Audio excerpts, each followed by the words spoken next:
And in this, we realize it's been like 6 years since he's been on.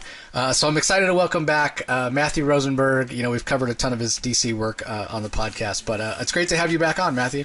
Yeah, it's great to be here. Been 6 years is both a long time and does not feel like that long at all. I know, exactly.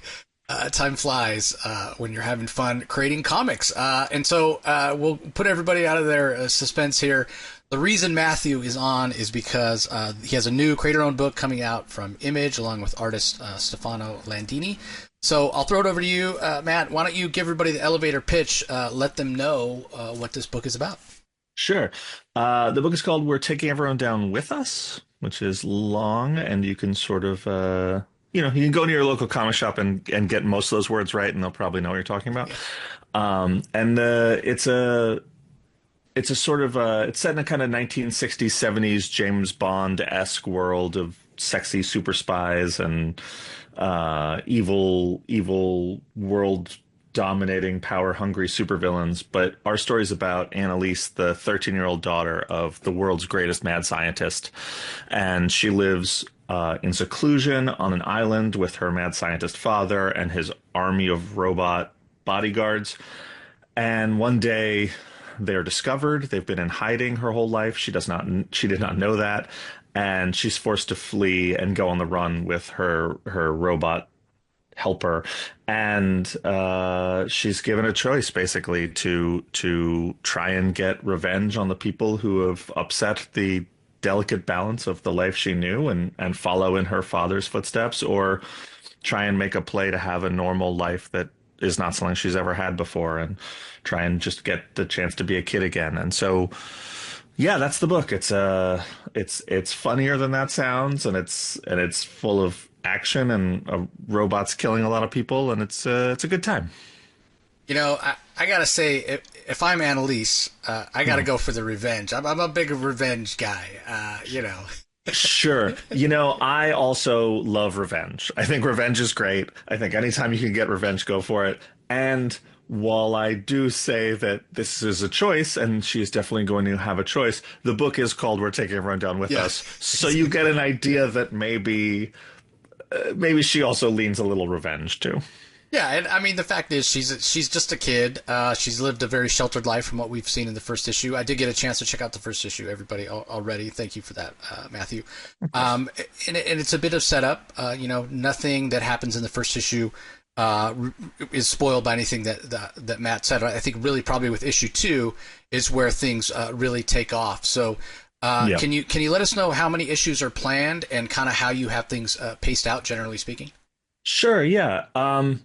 So it's a little complicated because the way the comics market is right now, and also the way I am about telling stories, I don't ever like to tell a story that doesn't, when I start a story, I have to know how it ends. That's the point. Like you're going somewhere. Right. And so we have a definite ending that we will get to in 6 issues. 6 issues is the end of the book. We have more. We really fell in love with these characters in this world, and we have more, Stefano and I, that we want to do. But we don't want people to think like, well, they're not going to tell the whole story. If you buy issue 1, we're working on issue 5 and 6 now. So you'll get the whole story we set out to do. But if people like it as much as, even a fraction as much as we do, and there's an audience, we have more we want to say. I've been comparing us, because it's always smart to compare yourself to something else. I've been comparing us to Star Wars and being like, you go in 1977, you see a movie, you're getting a whole story. Right. But if people show up a lot, they're going to get Empire Strikes Back and Return of the Jedi. And so that's sort of where it is. It's 6 issues now, and hopefully down the road it'll be more. We would like to do more. Yeah, I mean, I think you guys did a fantastic job. First issues are always challenging, but we get introduced to Annalise's father, mad scientist, as you mentioned.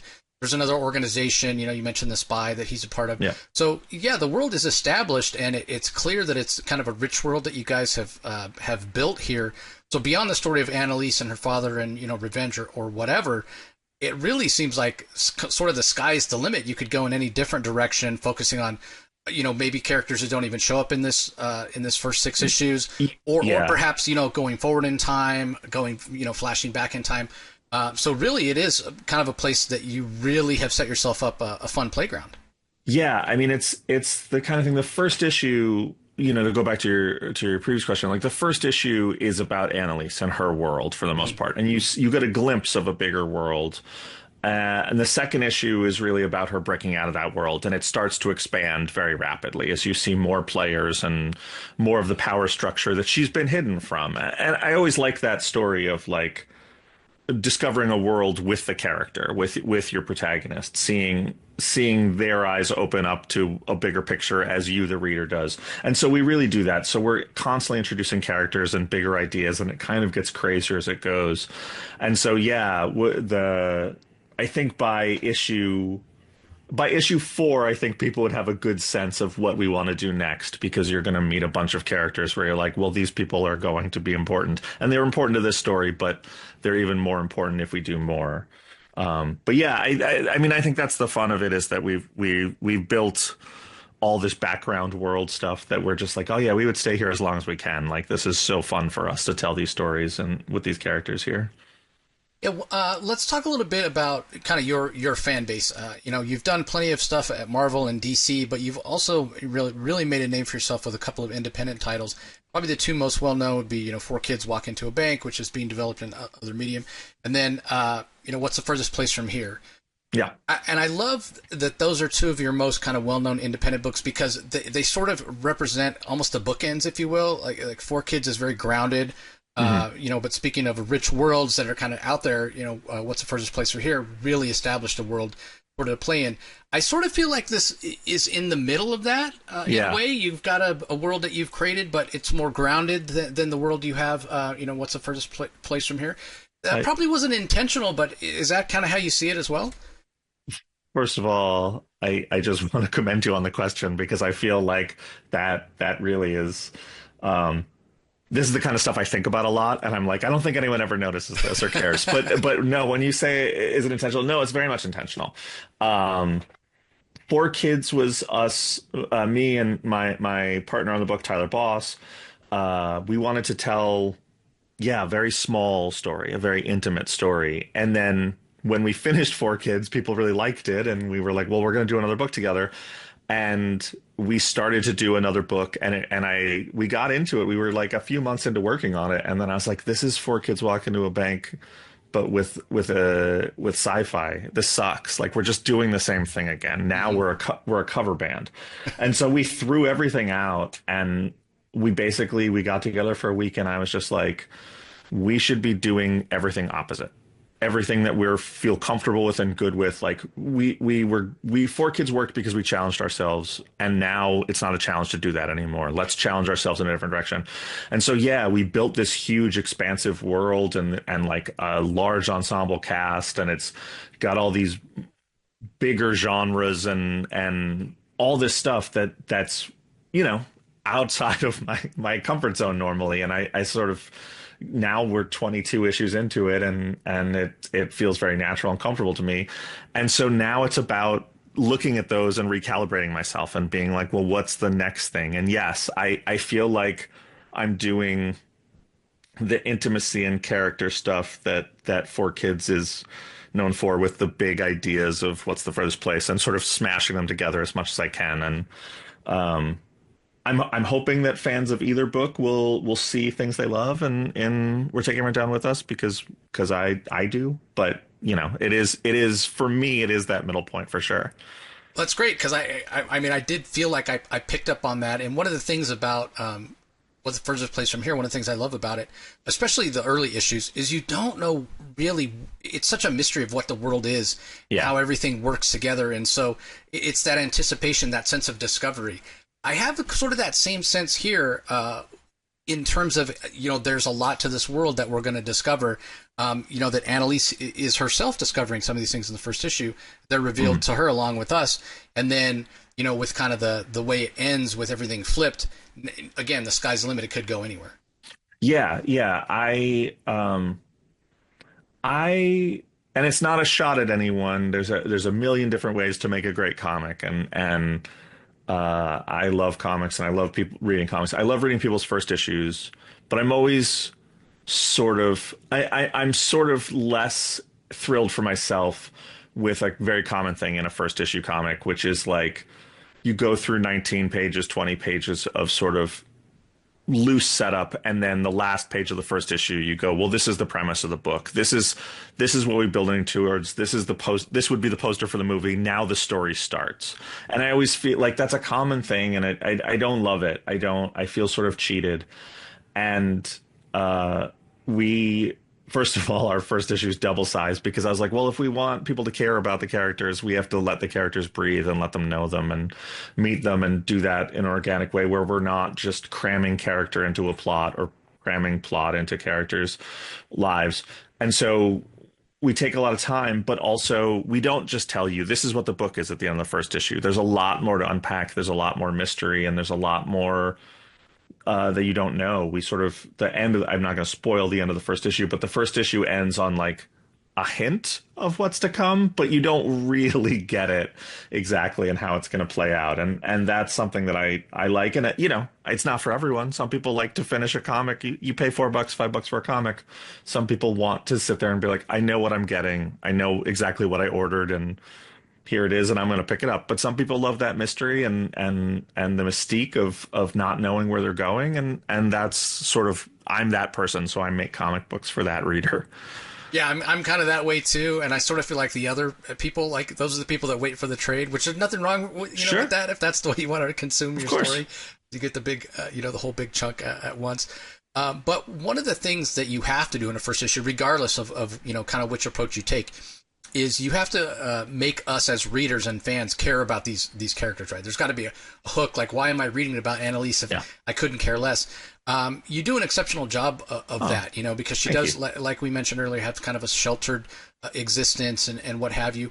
How tough was it to find her voice? Because she definitely has a little bit of an edge to her, especially for somebody so young. Yeah. I'm a character first writer. I sort of, I don't have a Grant Morrison brain. I don't have a Jonathan Hickman brain. I'm not Alan Moore working on 100 levels at once. And when I build a story, I start with the people in the story and figure out who they are and what it is. And then it's all the other things. And then it's the tone of the story. And then, the tone and the stakes and the plot and the world like comes naturally from who are these characters and what would be interesting to see them in. And so people, I've had a few people ask me like, well, how did you get her voice? She's an interesting character. She's really like engaging. And it's funny because that's the first thing we had was like who she was, who the robot is, how they work, and everything else. I was like, okay, I have this little girl who acts like this, and this is how she is, and this is her view of the world and her understanding, and this is the robot she's with, and this is how it works, and this is, why it is the way it is. Now what happens to them? And so I try to build the characters that I love, that I want to spend time with, and then I do horrible things to them and put them in awful situations. So it's never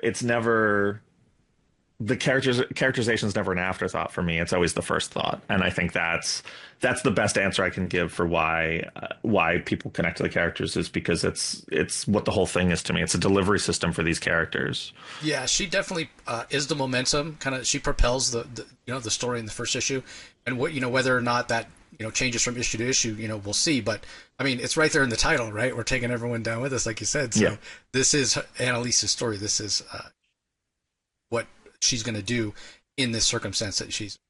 So it's going to be in comic shops, everybody, on March 26th. This is going to drop right around the 10th of February. You have a little time before final order cutoff. Or did I say the 10th? I meant the 20th. Sorry, the 20th of February. Sure. So you have a little time before final order cutoff, but don't wait. That's the best way you can help out Matthew and Stefano, as well as your local comic shop. We know the shelves are crowded. For a book like this, they may not be ordering extra copies to, necessarily have on the rack. So you don't want to miss it. So be sure you pre-order, and let them know, hey, I'm going to be in for this whole series, put it in my pull box or whatever. But I mentioned Stefano. Yeah. It definitely has a distinctive look as well. You mentioned kind of at the beginning it being this sort of, James Bond, postmodern sort of look. So was Stefano somebody you had in mind for this right away? How did he become involved with the project? No, it's the opposite. Stefano and I were actually we worked together on The Punisher a little bit, and then we I really liked working with each other. I think he's great. I didn't understand when we did The Punisher. I was just like, he's really good, but I didn't understand like how good he is until we started this book. But we were supposed to do another book together at Marvel, and it was right when the pandemic hit, and wires got crossed and people got furloughed and projects got paused, and when everything was turned back on, we weren't doing that book anymore. And Stefano emailed me and said, we should do a book together that's just ours. And that's, first of all, if you're an aspiring comic book artist, that is the greatest thing you can say to a writer. That's a writer's dream. Like we're all taught to go out and hunt for artists like they're their dinner that night, and we're cavemen. And so when it comes the other way and the artist comes to you, it's really flattering. It's really wonderful feeling. But Stefano came to me and said, we should do a book. And I said, I would love to. And he said, I have this idea. And I said, oh, send it my way. That makes my job so much easier. And then he just sent me a drawing of the robot. It's not the exact robot, but he sent me a drawing of a robot. And I was like, this is a cool drawing, man. What's the idea? And he's like, that's it. Just the adventures of this robot. And I was like, it's not really an idea, man. That's great. And I know why you're an artist. Yeah. But I went and I took this robot and I had it in my head. I printed it out and I had it to look at, and I was just writing down ideas and going through all this stuff. And I came back to him and I said, yeah, it's about this girl and her dad is the scientist and he's created this robot. And, the book is about regret and revenge and family and following your father's footsteps and the threshold to adulthood and all these things. And Stefano was like, the robot's in it? And I was like, yeah, the robot's in it. And he was like, cool. He has to do a lot of cool stuff. And I was like, yeah, man, he's going to. And I for 2 issues was kind of like, I made this so much smarter or whatever. And then by issue 3, I was like, no, Stefano was right. Like, the robot is awesome. And like, if we just did 6 issues of the robot punching people and getting in crazy adventures, like, that's a great book. Like, that's a book both of us would have loved to make. But I think in the end of that, what happens is me and Stefano our instincts are going in 2 different directions. I'm trying to do this like very dark comedy that's about family and all these emotional things, and he's trying to do this big action, cool action book, and because of that, because we're pulling in 2 different directions, everything in the book is sort of extra tested. It's sort of, we have to prove to each other that it works, and you end up with, I love the book. The book is extra special to me because of that, because Stefano is bringing all this stuff that I wouldn't have thought of, and I'm adding all this stuff that he wouldn't have thought of. And it's really a collaboration in the truest sense of like, we're coming from different places and different ideas and making something. And yeah, he's just an amazing talent. He's, besides bringing me this awesome robot that got my mind racing, he's the complete package. I say he's the triple threat in comics because he's great at action. He's great at emotion and acting, and he's great at design and building things, and not just like character design, but like set design and mood and atmosphere. He does all of that so well in the book. But at the end of the day, the thing that really is Stefano's strong suit is that it's just storytelling. He's just an amazingly clean storyteller, and it's just super immersive when you read a book he's drawn. You just fall into the pages and you forget that you're reading a book. And so every issue he's kind of bringing more to the table and making this book better. And every issue I'm trying to make it harder for him and throw more, like there's a thing in issue 3, a sequence where I literally said, I don't think you can physically draw this, but this is what I was imagining. And then he came back and he drew it, and it's super clear and it's awesome. And I was like, huh. You could physically draw that. I couldn't visualize how that would work, and he did it, and it's just perfect. And so he's an amazing collaborator, and I'm really excited because I think a lot of people aren't familiar with this stuff, and they're going to find this book. And if there's one takeaway I want people to have, it's to fall in love with everything Stefano does. Yeah. Yeah, you're completely right about his ability to show emotion, but he's equally good at action. It's one of those things. And it reminds me of kind of the absolute universe over at DC right now. Sure. Rocky, my podcast partner, and I, whatever absolute title we read last, whatever issue comes out most recently, then that becomes our favorite, right? Yeah. So I'm reading this first issue, and I'm like, man, seeing these action scenes, Stefano is so good at action, man. He just excels at it, and that's what I'm thinking. That's what he's best at. But then we get an emotional scene, and I'm like, okay, wait a minute, maybe I was wrong. Maybe it's not action, man. He the body language and the emotion and you know the way he pulls us into Annalise's world and what she's feeling. He's best at that, and then the action starts up again.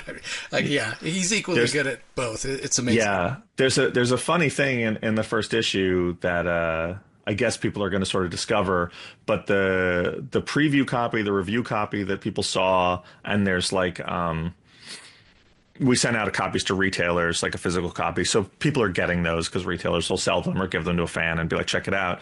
And actually, there's a page in it that's different from the final book because when the preview copy came to Stefano, he was like, you rewrote this scene a little bit. And I was like, yeah, I changed the tone a little bit. And he was like, I don't like the body language on this anymore. It feels off to me.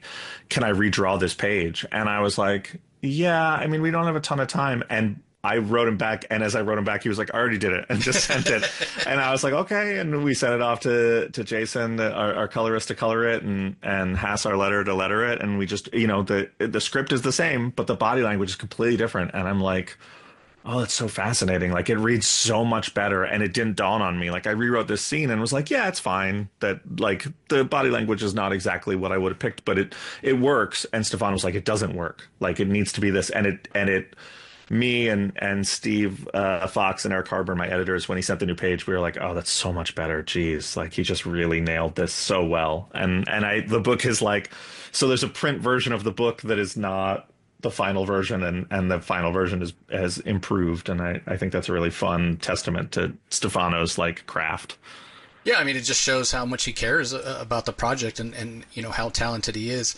The other thing that I want to go back to that you were talking about was kind of almost you're the Annalise's champion in a way, and he's the robot's champion in a way. Yeah. What I'm really curious about, and you can let me know if you're kind of thinking along the same lines, is when this comes out and people have a chance to read it, are they going to be kind of team Annalise or team robot? Not that they're against each other or what have you, but who their favorite character might be, or who their the character they relate to more. I think that's going to be interesting to see as the story plays out. So, am I on Team Matthew or am I on Team Stefano? Do I pick a side? I think you're really on this line, because I think when the book progresses, seeing who they are, I think I'm guessing that when people tell me like, oh, I prefer this character, I'm going to be able to infer some things about them and their life, because I'm like, well, these characters are sort of speak to certain things. And I think that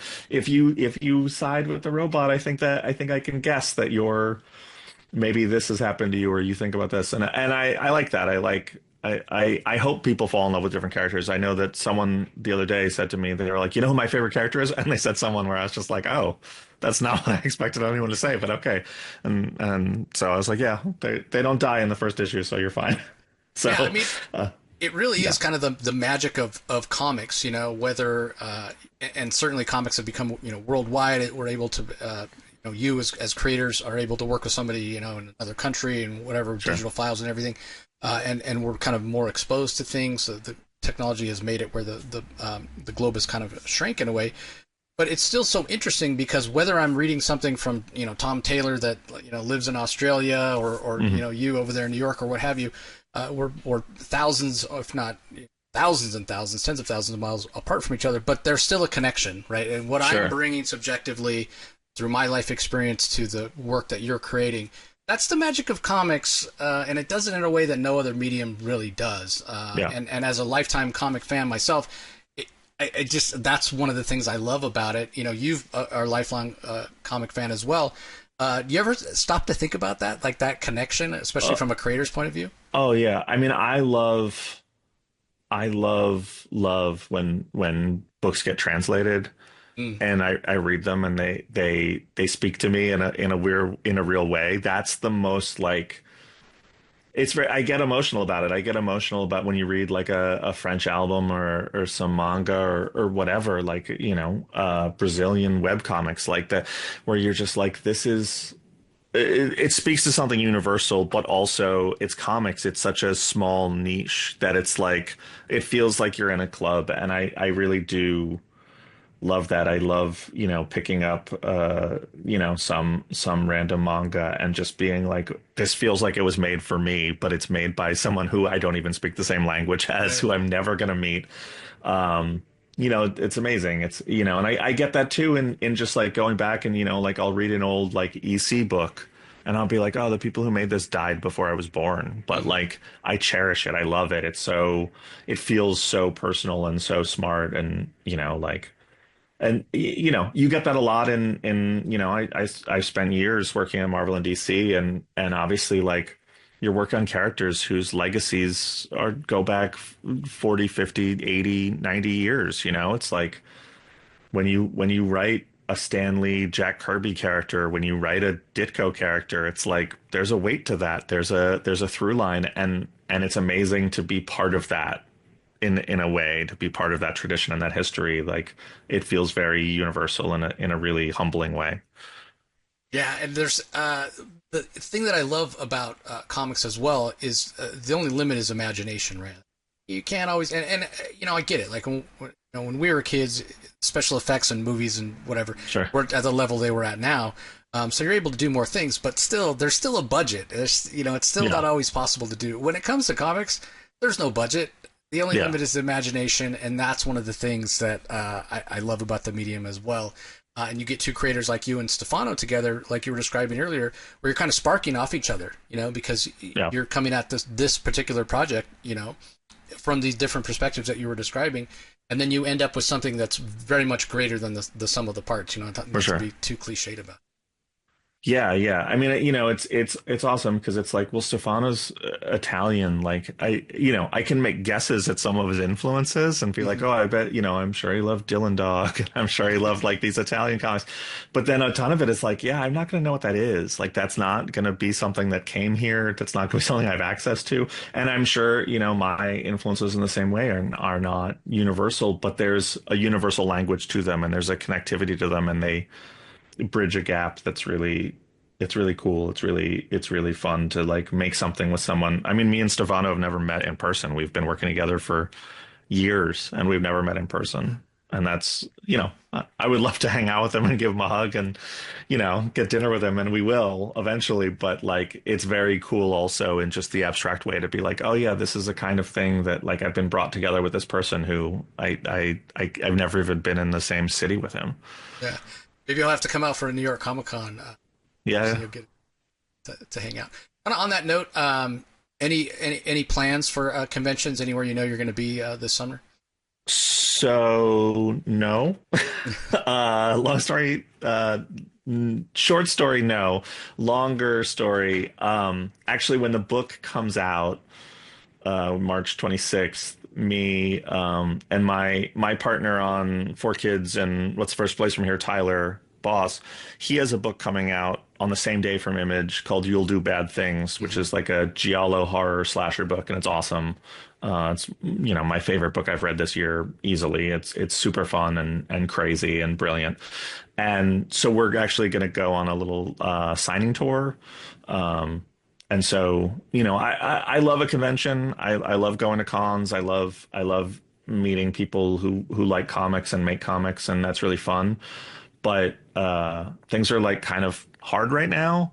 And comic shops are the sort of backbone of our industry and they're the Hmm. lifeblood of our industry. And if I'm going to take my time to make an appearance somewhere, um, giving money to a convention organization, they're great. They do great. And asking people to pay a bunch of money to come into the convention to see me doesn't feel like a good use of my resources. And if I have, a couple weeks every few months that I can spend promoting something and going somewhere, I want to put people into a comic shop and put money into a comic shop. So we're going on a East Coast, West Coast signing tour to hopefully bring a bunch of people out to shops and we want to just see people and hang out and sign stuff for them and make it low key and fun. And so that's the plan. We haven't announced any of that yet, but there you are. But we'll be announcing the dates and everything soon. But please don't yell at us when we don't come to your town. We only have so much time. We're both taking a month off from work to do this, so it's we're hitting as many places as we can, but there are limits, unfortunately.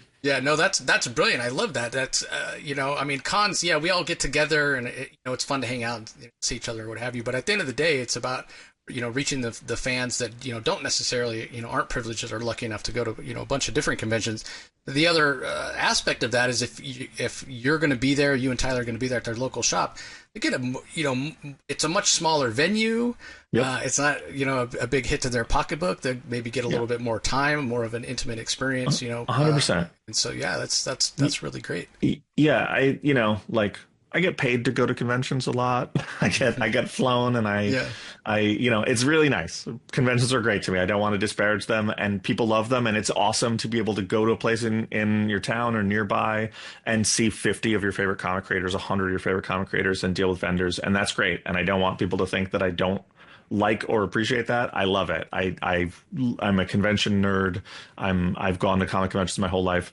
I just want that, come into a shop and, you just need $4 to get a book or $5 to get a book, or you don't even get a book. Just come in and hang out and chat with us and see if you want to buy it from us. That's fine. At the end of the day, hopefully we can convince you to spend $10 at the shop and walk out with our 2 books, and we'll hang out and it'll be cool. Yeah. I like the intimate. Yeah, 100%. Well, where's the best place, Matthew, to follow you online, so when all this news comes out, you have dates and kind of your itinerary finalized, people will know? Yeah. Well, I have all of the terrible social media platforms. So I'm Ashcan Press, ASHCANPRESS, on Blue Sky and Twitter and Instagram and Facebook, and I sort of hate them all for various reasons, but I am on there, and you can find me on most of those places, at least for the near future. But the easiest one is I have a website, and it's ashcanpress.com, and it's really just a sort of landing page for my newsletter. But if you don't want to subscribe to a newsletter, you can just go read everything on the website. But the newsletter is, we only post once a week, and usually it's because I have a podcast where I interview some friends about comics, and we send that to you once a week, and then I'll do updates there. So just ashcanpress.com, you can find me there. It's probably the easiest and best way. Great. I'll put a link to the website in the show notes, everybody, so if you're having trouble finding it, just go there. So as we're winding down here, Matthew, anything else you want to share with our audience? It's been fantastic chatting. No, I don't think so. Thank you for listening. I appreciate it. And if you pick up the book, I hope you like it. And if you pick it up and don't like it, I hope you give it to someone else who will. And just be nice to each other and be compassionate to your neighbors. And I don't know. I make comics. No one needs to hear anything from me. It's whatever. Well, don't forget, everybody, the first issue of We're Taking Everyone Down With Us is out on 26th, March 3rd for final order cutoff. So now's the time to pre-order. Let your retailer know you're going to be picking up the series. So on behalf of Matthew and myself, I want to thank everyone for joining us, whether you're checking us out on YouTube or the audio-only feed. We really appreciate you joining us, and we'll talk to you next time.